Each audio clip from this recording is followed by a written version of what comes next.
Students, पिछले वाले video में एक क्वेश्चन पूछा ये एफएल से रिलेटिव था, इलेक्ट्रिक फोर्स लाइन। मैंने कहा ये कोई पॉइंट है ऐसे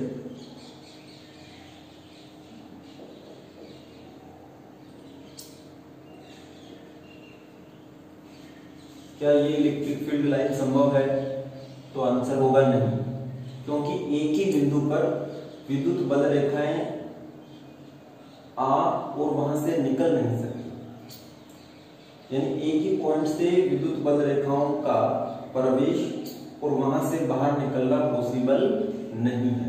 ये एक ही बिंदु से इंटर भी हो रही है और लेव भी हो रही है, ऐसा संभव नहीं है। इसका मतलब ये प्लस भी है माइनस भी है, दोनों हो गए, तो ऐसा पॉसिबल नहीं है। विद्युत बल रेखा एक ही पॉइंट से निकल और आ नहीं सकती, या तो वहां से बाहर ही निकलेगी या उसके पास आएगी। दूसरा आपके पास ऐसा था,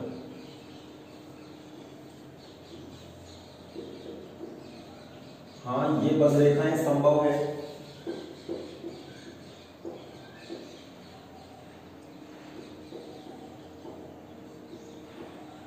ये बल रेखाएं संभव है क्योंकि ये किसी भी विद्युत बल रेखा की प्रॉपर्टीज का उल्लंघन नहीं करती। तीसरा देखें, तीसरा ऐसे था,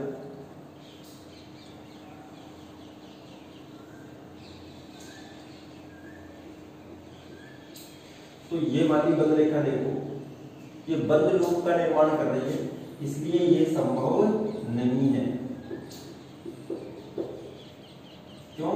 क्योंकि बंद लूप नहीं बनाती, जबकि इसमें बना रही है। विद्युत बल रेखाएं बंद लूप का निर्माण नहीं करती, जबकि इसमें कर रही है। चौथा ऑप्शन देखिए, चौथा ऐसे था,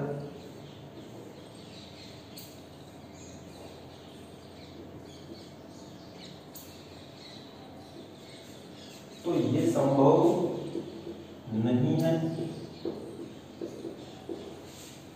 क्यों नहीं है?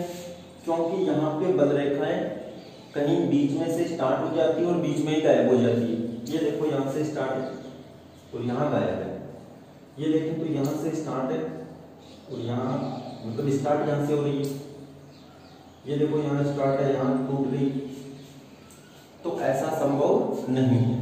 बल रेखाएं एक ही बिंदु से शुरुआत करती है, बीच में से शुरुआत बीच में से खत्म ऐसा नहीं हो सकता, तो ये बल रेखाएं संभव नहीं है।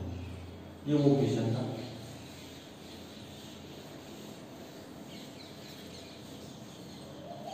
अब आगे देखते हैं विद्युत द्विध्रुव के कारण विद्युत क्षेत्र रेखा।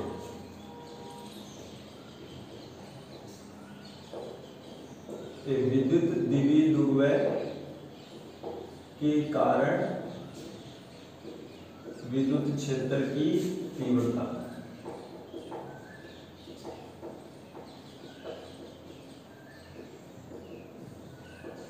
विद्युत द्विध्रुव के कारण विद्युत क्षेत्र की तीव्रता, इसमें पहला पॉइंट है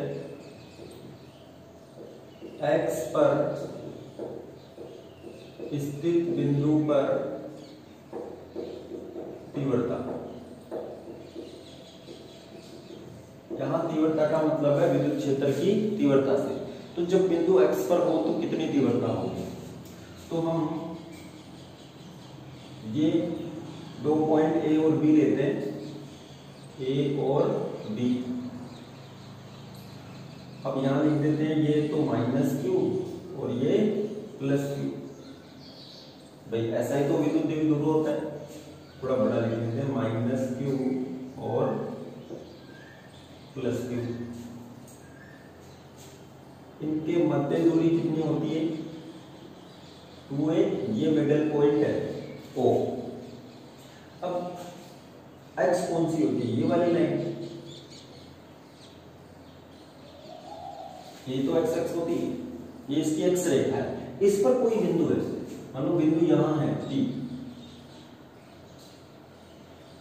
जब आप बिंदु को मान रहे हो तो प्लस साइड मानो, प्लस क्यू की तरफ, ताकि मान पॉजिटिव निकल कर आए। तो ये मान लिया कि ये यहां मध्य बिंदु से आन दूरी पर है, बिंदु हमेशा द्विध्रुव के मध्य बिंदु से ही मानेंगे।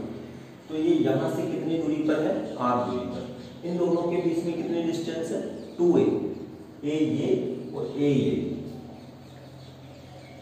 ठीक है। अब हमें इस बिंदु पर तीव्रता निकालनी, तो वो इस माइनस क्यू के कारण भी होगी और प्लस क्यू के कारण भी। प्लस क्यू के कारण किधर होगी, प्लस क्यू के कारण तीव्रता किधर होती है, बाहर की ओर। तो ये प्लस क्यू के कारण हो गई E1, माइनस क्यू के कारण किधर होगी, अंदर की ओर। भाई हमने अध्यारोपण का सिद्धांत पढ़ा कि सदिश में हम क्या करते हैं, किसी बिंदु पर तीव्रता निकालनी है तो उस बिंदु पर जितने भी आवेश है उन सबके कारण जो तीव्रता है उसका सदिश योग कर देते हैं। तो E1 और E2 निकालना है, इसके लिए हमें दूरी की जरूरत पड़ेगी। जब हम E1 निकालेंगे तो प्लस क्यू से कितनी दूरी है इसकी जरूरत पड़ेगी, तो हम BP निकाल लेते हैं। अच्छा BP ये दूरी कितनी होगी, R माइनस ए, ये ए तो है, तो R माइनस ए ये दूरी। इसी प्रकार AP कितनी है, A से लेकर P तक, ये A पॉइंट है, तो AP ये हो जाएगी R प्लस ए, R प्लस ए, R तो ये रही, A ये रहा, तो R प्लस ए। अब पढ़ते हैं, प्लस क्यू के कारण बिंदु P पर तीव्रता, तो प्लस क्यू के कारण कितनी तीव्रता होगी, E1 सदिश बराबर, यहां सदिश लिख रहे हैं तो डायरेक्शन लिखेंगे, E1 सदिश बराबर कितना हो जाएगा, बिंदुवत आवेश के कारण तीव्रता हम पहले निकाल चुके, सूत्र क्या आया था, के क्यू बटे आर स्क्वायर, यानी दूरी, यानी के क्यू बटे ये क्यू बटे आर स्क्वायर। तो आर यानी यहां से लेकर यहां तक की दूरी बीपी स्क्वायर, तो ये बन जाएगा के क्यू, थोड़ी इसके साथ डायरेक्शन भी लिखेंगे क्योंकि यहाँ वेक्टर लगाया है, तो ये तो मैग्नीट्यूड हो गया। अब डायरेक्शन लिखेंगे, तो डायरेक्शन किधर है, E1 वेक्टर की उधर है, तो हमें द्विध्रुव आघूर्ण से देखना है। द्विध्रुव आघूर्ण, इसके द्विध्रुव आघूर्ण की दिशा किधर है, इस तरफ माइनस से प्लस, द्विध्रुव आघूर्ण की दिशा किधर होती है, माइनस से प्लस की ओर, तो माइनस से प्लस, ये किसकी डायरेक्शन है, द्विध्रुव आघूर्ण P वेक्टर की डायरेक्शन है। तो यहाँ पे ये E1 किस डायरेक्शन में है, P के, तो यहाँ पे लिखेंगे डॉट P के, तो यह आ जाएगा के क्यू बटे, थोड़ा बड़ा लिख लेते हैं, यहाँ लिख लेते हैं के क्यू बटे बीपी का मान R minus A dot T K. अब हम E2 सदिश लिखते हैं, माइनस क्यू के कारण बिंदु P पर तीव्रता, तो E2 सदिश कितना आएगा, E2 सदिश हमारे पास आ जाएगा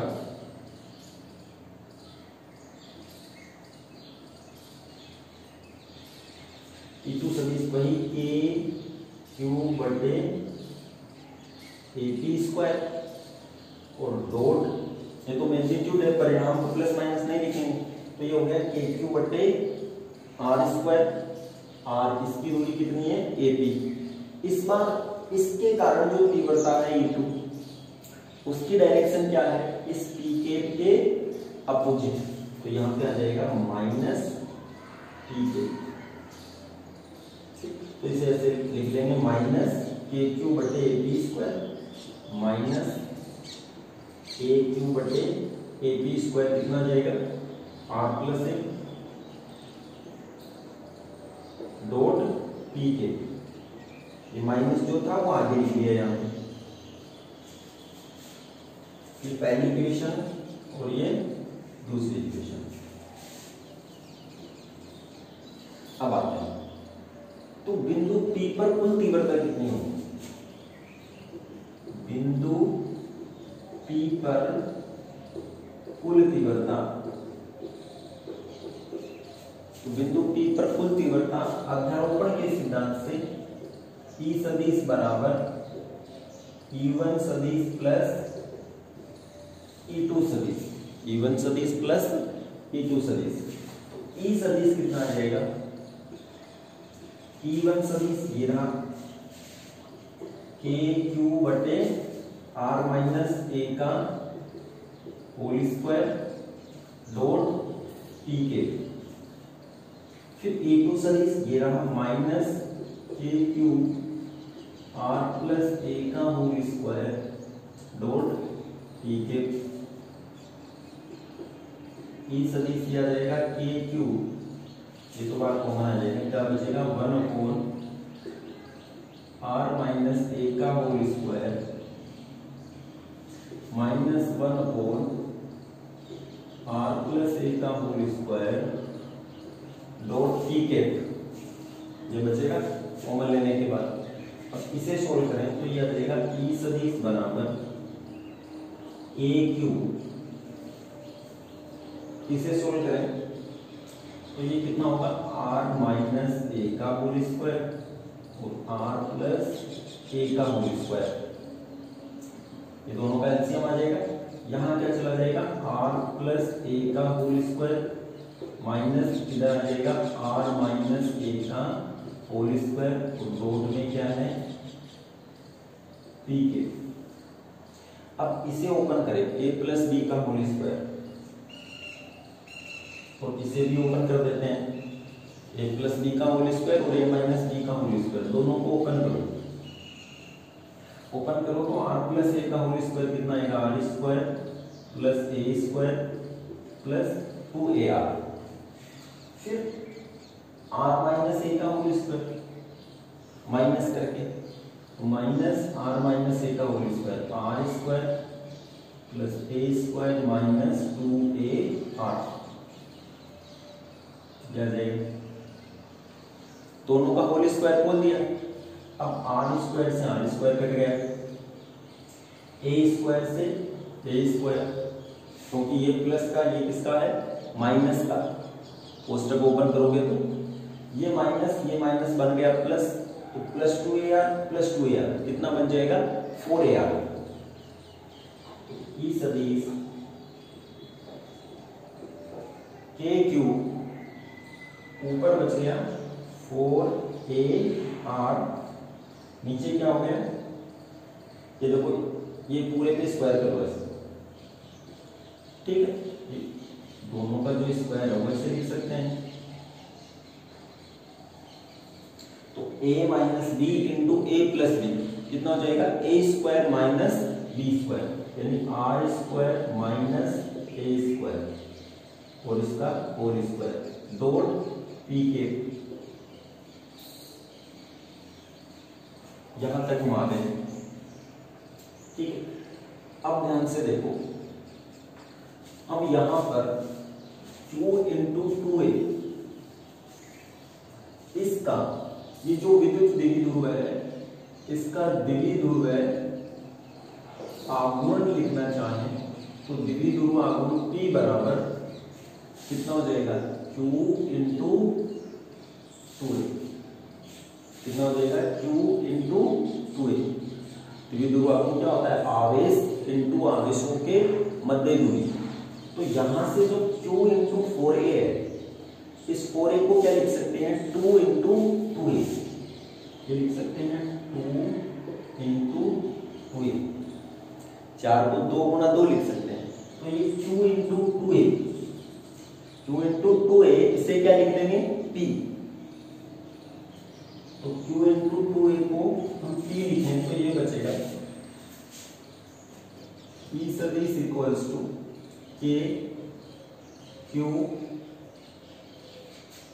इंटू 2a, देखो इसे ऐसे लिख सकते हैं 2a इंटू 2 आर बटे r square minus a square का स्क्वायर डॉट पी के। ये 4a जो था इसे तोड़ दिया 2 इंटू 2a में। अब ये q इंटू 2a, ये इतना भाग, ये क्या बन जाएगा अपना p। तो इसे ऐसे लिख सकते हैं 2 तो ये p, ये 2, ये r, ठीक है। तो ये क्या बन गया अपना 2kpr। तो इस तरह से लिख देंगे 2kp और r, ये बनेगा।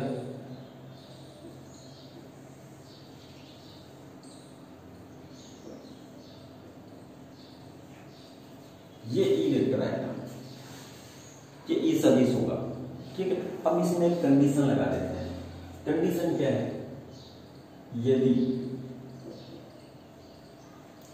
यदि ये वाला पॉइंट P,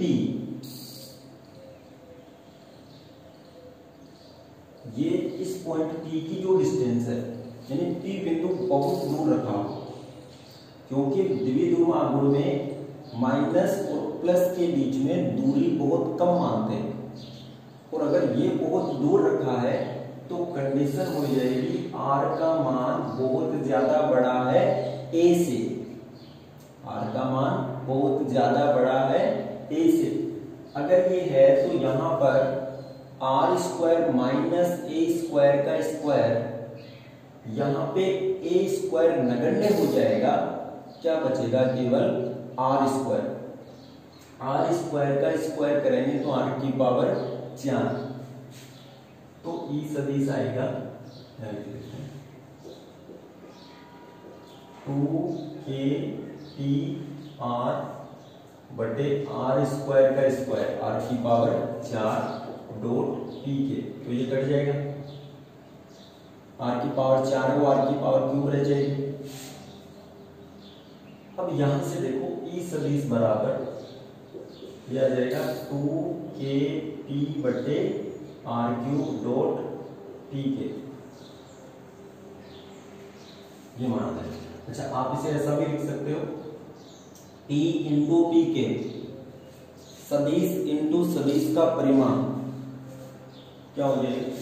सदिश का परिमाण इंटू यूनिट वेक्टर, एकांक सदिश। तो इसे ऐसे लिख सकते हैं 2kp सदिश बटे r cube. p dot p के को क्या लिख दिया? p सदिश, ये निकल जाएगा 2kp सदिश बटे r क्यूब। फिर से देखना, हम द्विध्रुव आघूर्ण के कारण तीव्रता पढ़ रहे हैं, विद्युत द्विध्रुव के कारण। विद्युत द्विध्रुव मानेंगे एक माइनस क्यू एक प्लस क्यू, दोनों के बीच की दूरी 2a, इसके मध्य बिंदु से r दूरी पर कोई पॉइंट P मानेंगे, और दोनों के कारण तीव्रता लिखेंगे, माइनस क्यू के कारण और प्लस क्यू के कारण। तो तीव्रता होती है के क्यू बटे r स्क्वायर डॉट r के, तो E1 लिखेंगे और E2 लिखेंगे। E2 में क्या आ जाएगा? माइनस, क्योंकि ये अपोजिट है, तो माइनस p के। उसके बाद में बिंदु P पर कुल तीव्रता निकालनी है, तो कुल तीव्रता निकालने के लिए दोनों तीव्रता को क्या कर देंगे? सदिश योग, E1 सदिश प्लस E2 सदिश। यहां से E1 का मान ये वाला समीकरण 1 और E2 का मान समीकरण 2 से रख देंगे। फिर इसे आगे सोल्व करना है तो कट जाएगा, 4ar बचेगा। Q इंटू 2a, क्योंकि ये द्विध्रुव आघूर्ण होता है तो इसकी जगह क्या लिख देंगे? P, तो ये बचेगा। इसके बाद हम कंडीशन लगाएंगे कि r तो बहुत बड़ा है, a बहुत छोटा है, या ऐसे भी लिख सकते हैं 2a, दोनों के बीच की दूरी 2a है, तो r 2a की तुलना में बहुत ज्यादा बड़ा है या a की तुलना में बहुत ज्यादा बड़ा है, ठीक है। तो यहां से ये वैल्यू क्या हो जाएगी? केवल ये a स्क्वायर जो है वो तो नगण्य हो जाएगा, केवल r स्क्वायर बचेगा। r स्क्वायर का स्क्वायर r की पावर 4, वो एक r से कट जाएगी, क्यूब बचेगा, तो ये आ जाएगा। यहाँ p इंटू पी के को लिख सकते हैं p सदिश, तो 2kp सदिश बटे r क्यूब। सदिश हटाना चाहे तो आ जाएगा 2kp बटे r क्यूब। ठीक है, अब आगे चलो।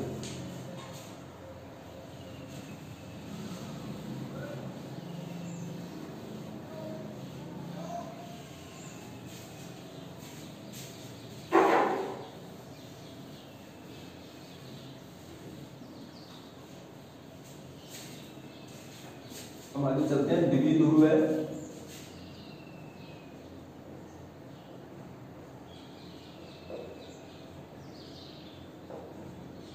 के कारण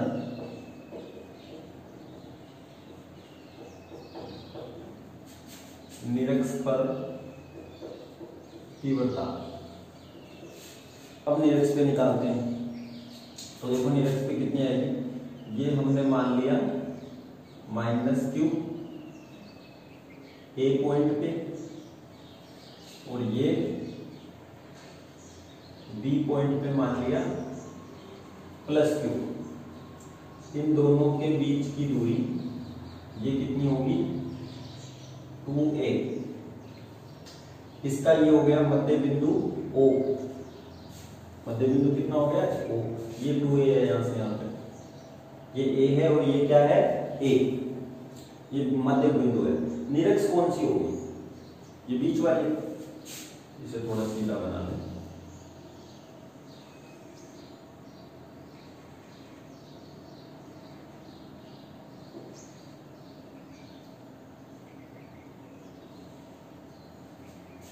तो निरक्ष कौन सी होगी, मध्य बिंदु से अक्षरेखा के लंबवत, ये वाली।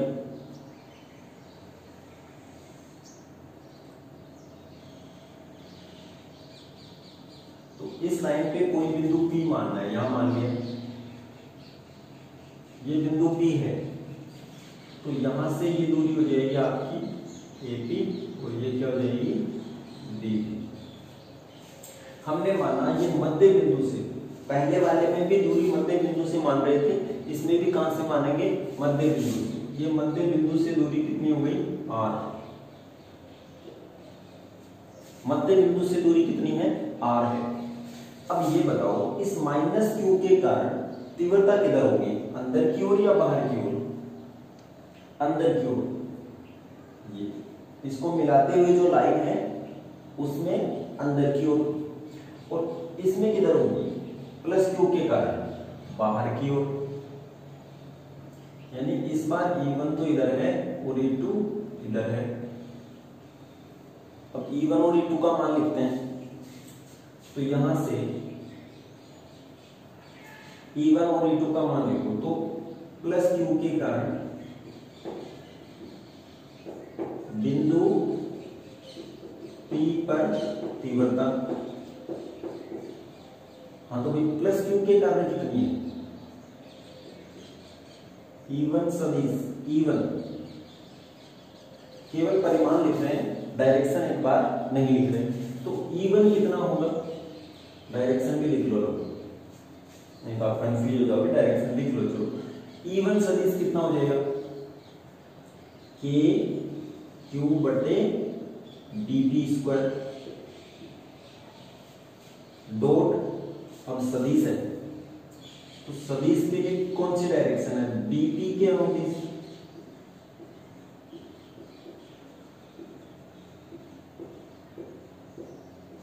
ये लिखेंगे साथ में, dp के अनुदिश। तो ये मान आ जाएगा KQ/dp कितना है, ये r है, ये a है, ये r है और ये a है। तो ये कितना हो जाएगा, √r² + a²। अब ये dp है, इसका मान ये रखेंगे, तो स्क्वायर करेंगे तो √ हट जाएगा। तो क्या बचेगा, r² + a² dp के अनुदिश। इसी प्रकार -q के कारण बिंदु P पर तीव्रता। तो भाई -q के कारण कितनी होगी, E2 सदिश बराबर KQ/AP²। उस डायरेक्शन कौन सी है, PA के अनुदिश, PA के अनुदिश। तो मान कितना हो जाएगा के क्यू बटे एपी की जगह कितना है एपी स्क्वायर, वही under root are square plus A square, तो क्या बचेगा r square plus A square P A के अनुदिश। तो एक और दो से क्या पता चल रहा है कि E1 और E2 बराबर हैं लेकिन डायरेक्शन डिफरेंट है। E1 और E2 का परिमाण बराबर है, यानी E1 सदिश का परिमाण और E2 सदिश का परिमाण बराबर है, यानी इन दोनों का परिमाण क्या है बराबर है। मैं ये कह रहा हूं कि E1 बराबर क्या है E2, के क्यू बटे आर स्क्वायर प्लस ए स्क्वायर, के क्यू बटे आर स्क्वायर प्लस ए स्क्वायर, डायरेक्शन अलग है। तो अगर डायरेक्शन डिफरेंट है तो ध्यान रखें हम उसे दो भाग में तोड़ देंगे, इसके घटक बनाएंगे। अगर वो सेम है परिमाण में समान है तो घटक बना के सोल्व करेंगे तो इजी होगा। अब घटक बनाएंगे तो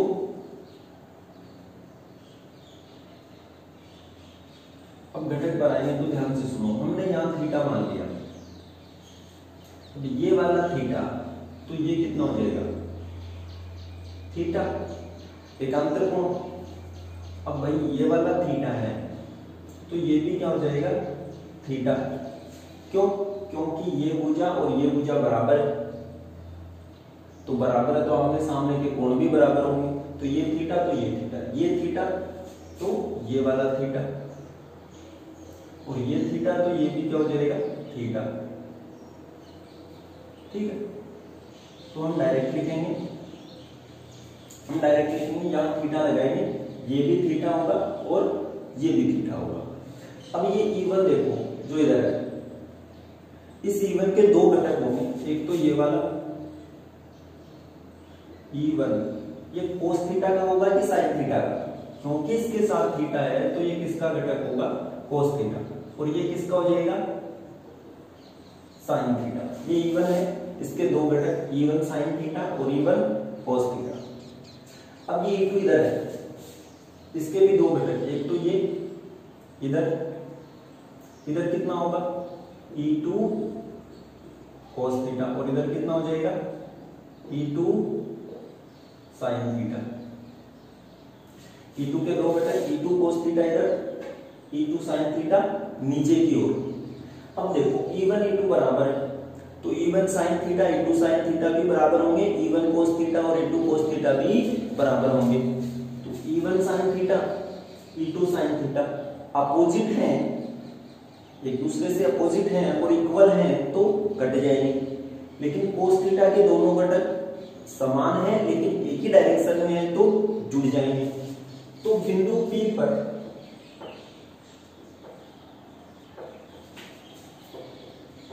परिणामी तीव्रता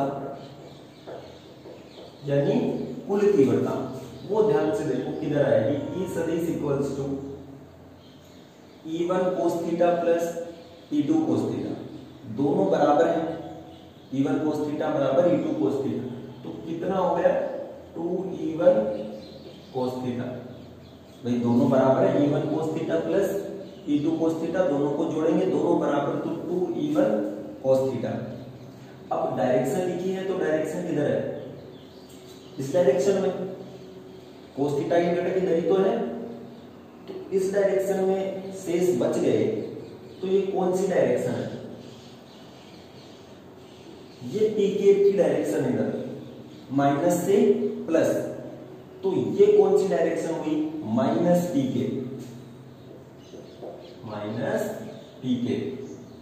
तो यहां से सोल्व करें तो E सदिश बराबर 2, E1 का मान कितना है ये रहा, सदिश नहीं लगाया यहाँ पे, सदिश नहीं है केवल E1 परिमाण लिखना है कि Q बटे आर स्क्वायर प्लस ए स्क्वायर। cos थीटा का मान इस ट्रायंगल से लिखेंगे, यहां लिख देता हूं त्रिभुज AOP से cos थीटा बराबर आधार बटे कर्ण, तो आधार कितना है ये थीटा, तो ये आधार हो गया A बटे कर्ण ये वाला under root are square plus A square, तो आधार बटे करंट, यानी कोस थीटा का मान कितना आ जाएगा, कोस थीटा का मान लिख रहे हैं A under root are square plus A square. अच्छा, अंडर रूट को क्या लिख सकते हैं, अंडर रूट को लिख सकते हैं 1/2, तो ये ए स्क्वायर है 1/2। अब माइनस पी के, तो ये माइनस और यहाँ क्या आ जाएगा पी के, तो ई सदिश बराबर माइनस के क्यू, ये जो 2 है वो इसके साथ लिख दो, तो ये आ जाएगा 2a बटे नीचे क्या हो गया आर स्क्वायर प्लस ए स्क्वायर की पावर 3/2। एक पावर तो ये रही, आधी ये रही, एक पावर प्लस 1/2 कितनी हो जाएगी 3/2 डॉट पी के। अब q into 2a, q into 2a को क्या लिख सकते हैं p द्विध्रुवात्मक, तो माइनस के इसकी जगह आ गया p डॉट पी के बटे आर स्क्वायर प्लस ए स्क्वायर की पावर 3/2, ये माना जाएगा भाई। अब यहाँ पे वही कंडीशन लगाते हैं, यदि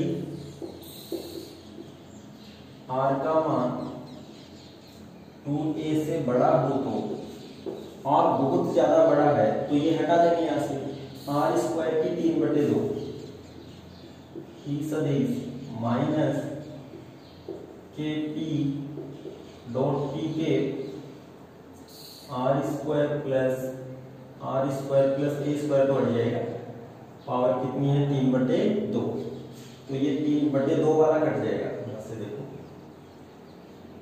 ये जो बटे वाला 2 है वो इससे कट जाएगा, पावर में है ये, तो आर क्यूब बचेगा, तो यह आ जाएगा माइनस के p इंटू पी के को क्या लिखेंगे p सदिश बटे में आर क्यूब, ये माना जाएगा। अब ध्यान से यहां देखो तो ई सदिश का मान कितना है माइनस के पी सदिश बटे आर क्यूब, एक्स अक्ष पे कितना आया था 2kp बटे आर क्यूब, तो ये निरक्ष का है।